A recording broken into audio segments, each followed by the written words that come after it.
If you like this video, why not subscribe? Hey everyone, welcome back to the weekly recap Q&A show. That's the show where I sit here in my car and respond to viewer mail from last week that comes through email and YouTube. That's the Frugal Filmmaker at gmail.com if you want to ask me a question.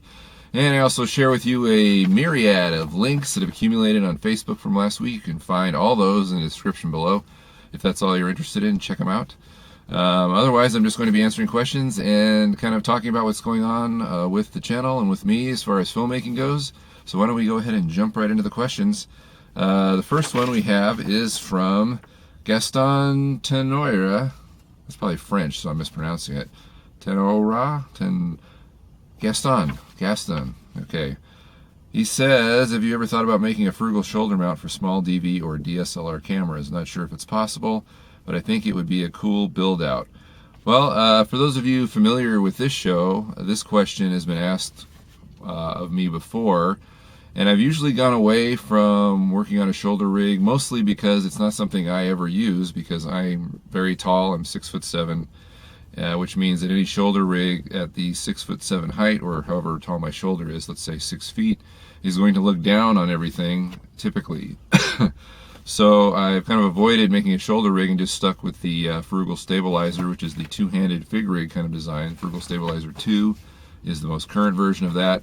However, one reason I moved on to this Frugal Stabilizer II, which is made out of flash brackets instead of PVC, is that it's a bit more configurable without doing a lot of cutting or adding things like adding pipes, that kind of thing, which I would do in the previous rig.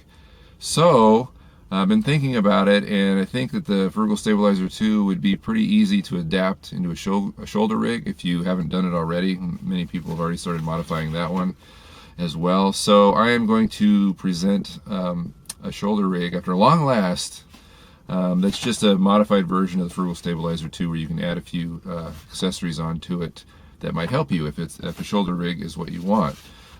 So thanks for the letter, Gaston, and I hope that whatever I come up with is something that you find useful. And I'm sure that by the time, many of you have heard this, if you look at that rig, you can see, oh yeah, I could easily do this and probably make it into a shoulder rig. The same thing a lot of people did with the original PVC stabilizer rigs. They needed a shoulder rig, and so they added certain things onto it, and it worked for them, which is part of the whole idea. It's that I'll present things that I build to everybody, and I want people to modify it. I want people to change it and make it work for them, because that's part of the whole idea of this channel, is the free-flowing sharing of ideas, whether they're coming from me or somebody else, as long as we're getting what we want or what we need in a filmmaking tool, then everybody wins. So, all right, next up we have a letter from on YouTube from Jittery Studios. And Jittery says, I was wondering if you could help me get more subscribers, and if you have any ways of getting more subscribers. My goal is to have 100 subscribers by the end of 2013. So far, I have 22. Well, Jittery, that's a pretty modest goal. You should be easily be able to attract 100 subscribers by the end of the year. You've got lots of time. I mean, what is it now? It's April, so you've got 8 months to get 100 subscribers. It's interesting, because usually when I get letters like this, it's like, hey, mention my channel and help me to get more subscribers, and usually I ignore everybody like that, because it just seems like a ploy for me to mention them on this show. But you did it, Jittery. You got me to mention your channel on the show, so maybe some people will give you a look-see. But to answer your question, I created an episode about growing your YouTube channel. It has a lot of these same ideas. I'll leave a link to that below, or maybe as an annotation here. You can check out that video. And ironically, interestingly, I was, too many adverbs. I was interviewed over the weekend via Skype by an author in the UK who asked me this very question, like, what would I tell people if they want to get started, if they want to attract more subscribers? Not that I'm not Freddie Wong, but I don't have 1 million subscribers. I don't have any viral videos. I have some modest success, but I can share with you what I've learned, and also things that I've learned from others.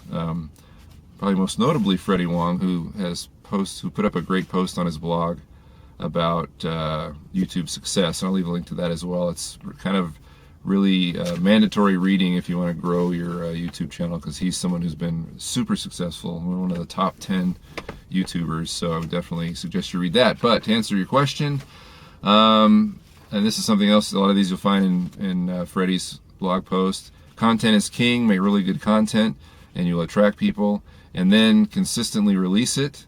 So if you're making good content and then you start getting a following, people aren't going to subscribe to you if you only post your videos once every 6 months. Or they might, but the odds of them, if they see that you're posting on a regular basis, whether it's once a month or once every week, once every 2 weeks, whatever, they'll want to know when your material is posted, and they'll want to view it if they like your stuff.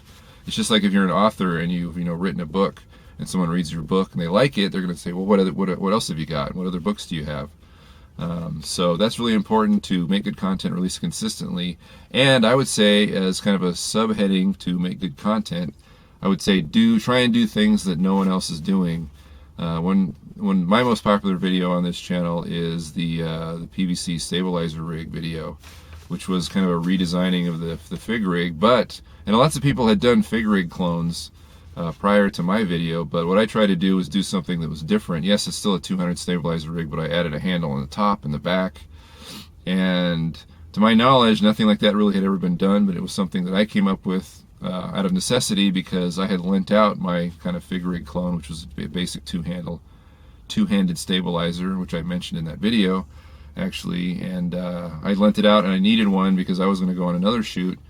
And so I had a couple of ideas, things I wanted to do to improve it, and so I built it, used it on the shoot, made a video about it, and it's, like I said, my most popular video. I think it's up to almost 400,000 views, which isn't too bad. And but at any rate, the idea was I had done something that maybe no one had done before, or had seen it quite like that. So it's become popular because it was unique, it was easy to make, it was cheap, it's easy to operate, you don't need much training, none actually. So if you can work that into your channel, do something that's unique. Or as Freddie points out, he was doing things that weren't necessarily brand new or unique, but he was doing them better than everybody. He had refined what he was doing and just raised the bar way up, and that's what made him unique. So keep those things in mind when you're producing content. If you can produce really good content that's unique in some way, and then release it consistently. And I would have to say that you release it consistently and you don't stop doing that, because that is what's going to build momentum, is you keep doing all these things. The minute you stop doing it, your fan base is going to go, oh, well, he's not doing it anymore. I'm going to unsubscribe. I'm not going to watch his channel.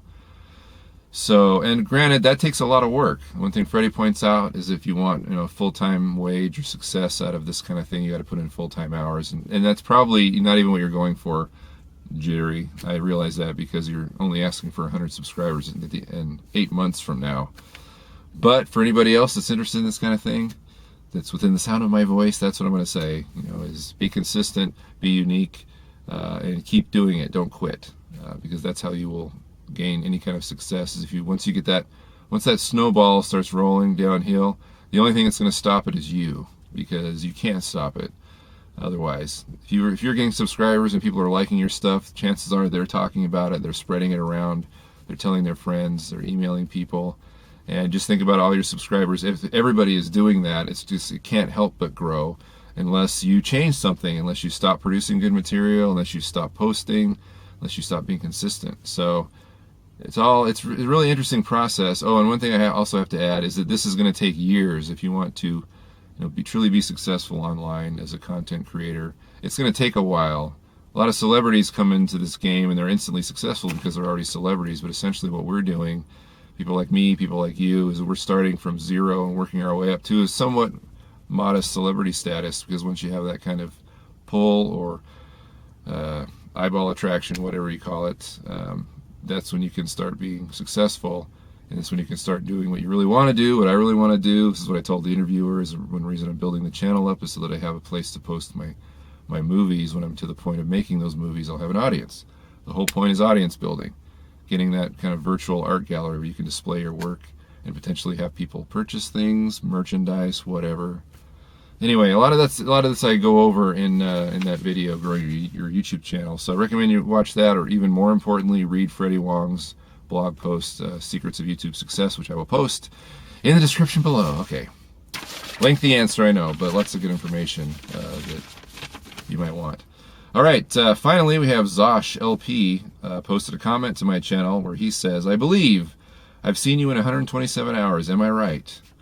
Well, Zosh, you are right, and people who have been watching this show, I've answered this question before, probably a long time ago now, but in case you didn't know, yes, I was an extra in the feature film directed by Danny Boyle, starring James Franco, 127 hours, because it was being shot in Salt Lake City where I lived, and I was an extra, and there's a scene where he flashes back to a basketball game, and I happen to be sitting right behind him in this shot, which I guess stays on screen. It stays on screen for something like 5 seconds.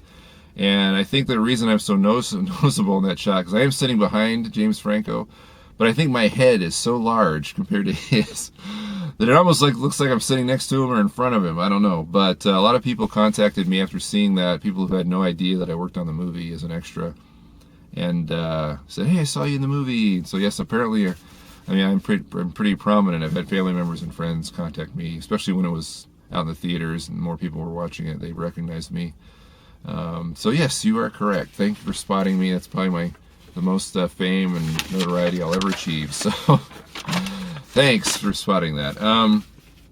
All right, so getting back to the question of the week, what do you want on a shoulder rig? Because we had that question about building a shoulder rig, so I'm going to ask you guys, what would you like to see on a shoulder rig? What accessories, what features, what would you like to see? I'll try and, I've got my own idea about how I want it to work out, but if anybody brings up anything specific, I'll see if I can work that in as well and address all of those concerns. All right, so aside from that, I just want to talk a little bit about, if you're just interested in the questions, you feel free to tune out. But right now, I just want to bring up a couple things that are happening on the channel. First thing that I think is pretty important is the Frugal Filmmaker. I released a blog post last week about this. Is now available in other languages, sort of. I put a translation widget on my blog, so one that I liked that actually didn't destroy the formatting, because Google has one built in a Blogger, and I tried using that. There's a little drop-down menu on the top left-hand corner of my blog, and if you click it, you can translate the blog in other languages. I didn't like Google's widget because it destroyed all the formatting on my pages, so there wasn't even like page breaks or carriage returns or anything, which is a big block of text, which I didn't like. Then I found an alternative called G-Translate, and I'll link to my blog post below to explain all this more in detail. But anyway, that widget, not only does it translate without destroying the page formatting, but it also has a little graphic of international flags. So if you do not speak English and you come to my blog, thefrugalfilmmaker.com, and you see all those international flags, you're probably going to know that's where the translator is, and then you can pick a language. So that's cool, because I know this channel and the blog has a lot of people overseas or in other countries or in this country that don't speak English and are interested in this kind of thing, and so I'm trying to be more international. The internet has that potential of being, opening your stuff up to a global audience, whatever it is. But just because a global audience can see it doesn't mean they can understand it if you're talking in a language they don't know. So another thing I've done is on YouTube, you can activate captioning on YouTube. And I've turned on closed captioning. It's not really, captioning underneath on all my videos. So now the little CC button is turned white, which means that there's captions that are in English, and you can translate those captions using Google Translator into other languages. Now, the tricky part, of course, with captioning is that when you turn it on and you do the auto translation, is that it's often a mess. A lot of the things, Google's just going off of what I'm saying, doing its best to interpret that. So if you don't enunciate and speak clearly and slur your words, that I sometimes do, or speak too fast, the translator is going to choke, and it's just going to put up whatever it thinks you're saying. So if you look at the translations, for example, for this show right now, it's probably going to be quite comical. So what I'm going to do is, because you can download the script that Google creates and then modify it and then re-upload it. So I'm doing that with all of my videos, all the instructional videos like this, which kind of when I ramble on forever, I'm probably not going to fix or change because I just don't have that kind of time.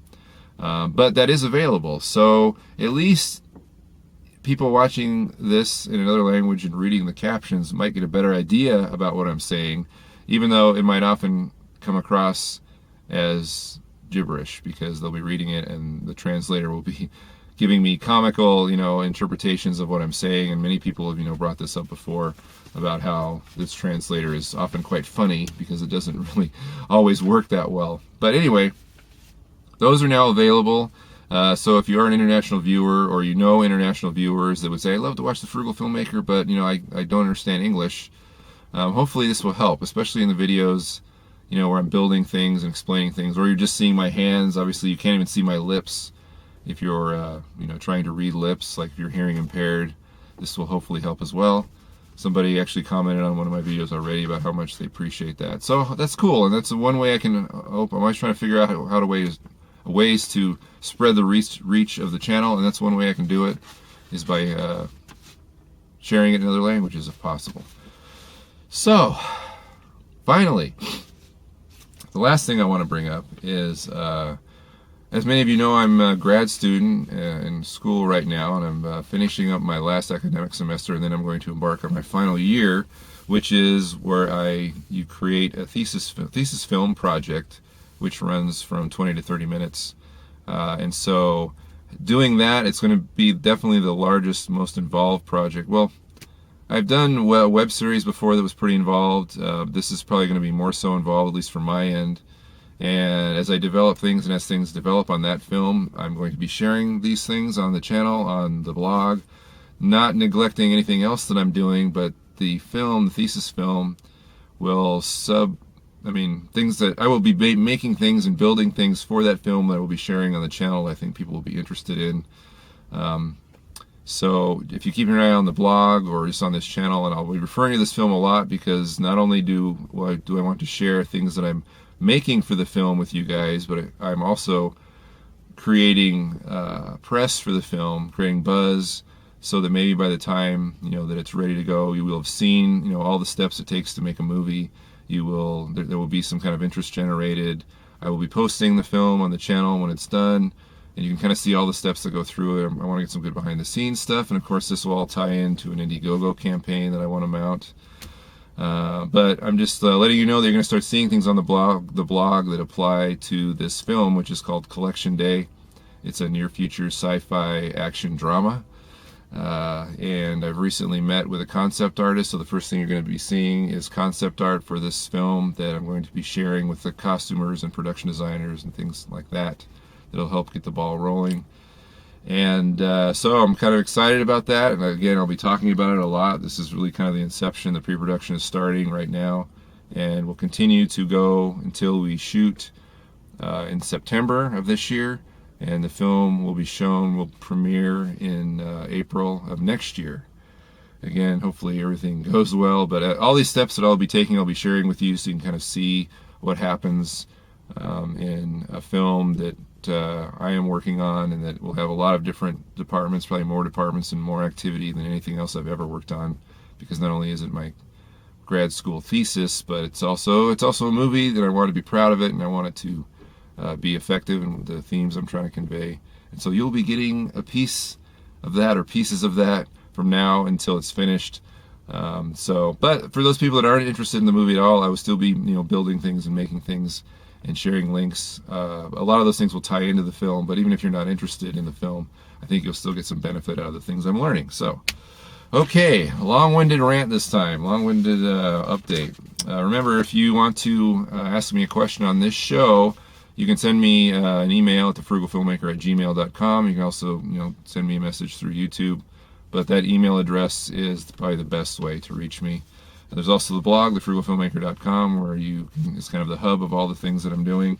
There's also the Facebook group, which is really good, which has turned into a forum. If you want to post something there, question, a video, a link to a good deal, or anything else, that's a good place to do it that's filmmaking related. And there's always Twitter, @frugalfilmmaker.com. All those links can be found below the image right now that you're watching, as well as all the links from last week. So, all right, that's it for this week. Good luck making your films. We'll see you in 7 days.